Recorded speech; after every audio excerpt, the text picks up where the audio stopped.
الرجل له كنز، وده السر اللي اتدار عن نجارين كتير. النهارده انا جاي اديك الخلاصه، سر الصنعه يا معلم. تابع الفيديو بس.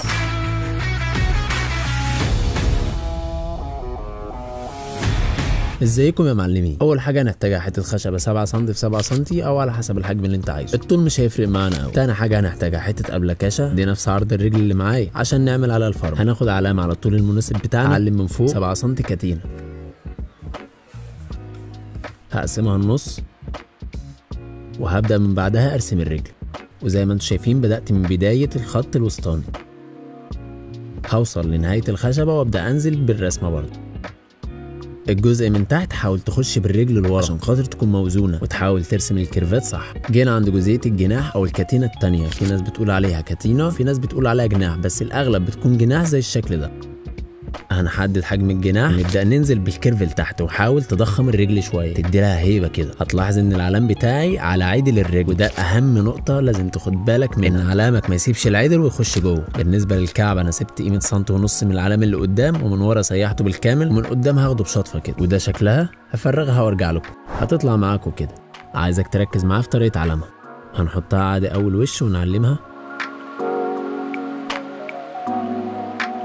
وهنجيب الظهر في الظهر ونعلمها تاني. ركز معايا، الظهر في الظهر، الطريقه اللي انت شايفها دي. خلصنا تعليم، نخش نقطعها على المنشار. طبعا انا طلبت المساعده من حماده البيه لصاحبي عشان يعمل لي الرجل على المنشار. انا بنصح اي حد يشتغل على المنشار لازم يكون متمكن في الحته دي بالذات. هسيبك تتابع الجزئيه دي من غير شرح ومش هدوشك، بس لو وصلت لحد هنا يا معلم اشترك معانا في القناه، ادينا لايك، تستاهل ولا ايه؟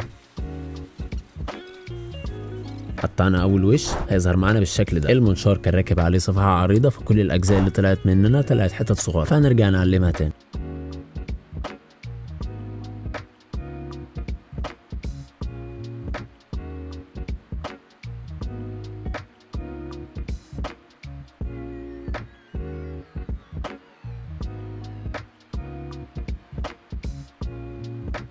الله ينور عليك يا معلم محمد. دورنا بقى، تعال ناخد الرجل نروح على الورشه. اول حاجه هنمسك الرجل بالصاروخ، نعدل البطنيه بتاعه الرجل او الكيرفات دي كلها، لازم نظبطها اول حاجه. الجزئيه دي محتاجه فنان اكتر من نجار صراحه.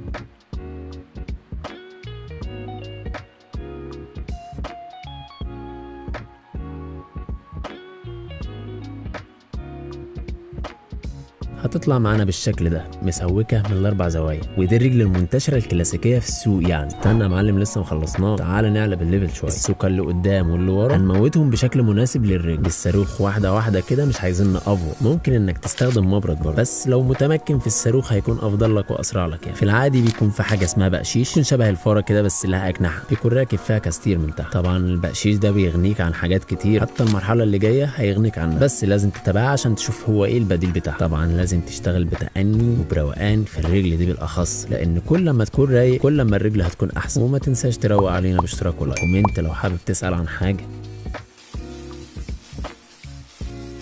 كده. الله ينور، احنا قلبناها 180 درجه بالمقارنه لاول مره. وهنا احنا وصلنا للحته المهمه واللي هي البقشيش، بس طبعا مش هنستخدم بقشيش، احنا هنستخدم كاستير الفاره العادي. هيحل محل البقشيش مش 100% قوي، بس هيديك نفس النتيجه، ولو دققت في الشغل قوي هيديك نتيجه احسن. لازمه البقشيش او الكاستير عامه او تبريش الشغل عشان خاطر يبين لك الثمره ويلغي لك اي علامات من الصاروخ او اي خربشه حصلت من الصنفره، علشان تاخد الثمره رايقه كده. هنمسك الكاستير كده ونسحب من الضغط، يعني تسحب بالكاستير وهو مايل سنه، ولازم يكون مسنون على فكره، وركز عشان لو فلت هيزعلك. تبدا بقى تشتغل في الرجل دي مع الثمره، شوف الثمره اتجاهها فين وهتمشي معاها، عشان خاطر لو مشيت عكسها هتقشر منك. تعرف ازاي انت معاها ولا عكسها؟ هتلاقيها بتعضعض منك. هنخلص بالكاستير وهنبدا ان احنا ندعكها صنفره كويسه عشان نموت الدنيا في بعضها، بس لازم تصنفر في نفس اتجاه الثمره علشان ما نعيدش الخربشه تاني. كده تمام قوي. ندخل على الفين. طبعا انا هفنشها بشويه ورنيش كده عشان خاطر ابين الثمره بس، وتشوف النتيجه عامله ازاي لو اتبعت الخطوات دي.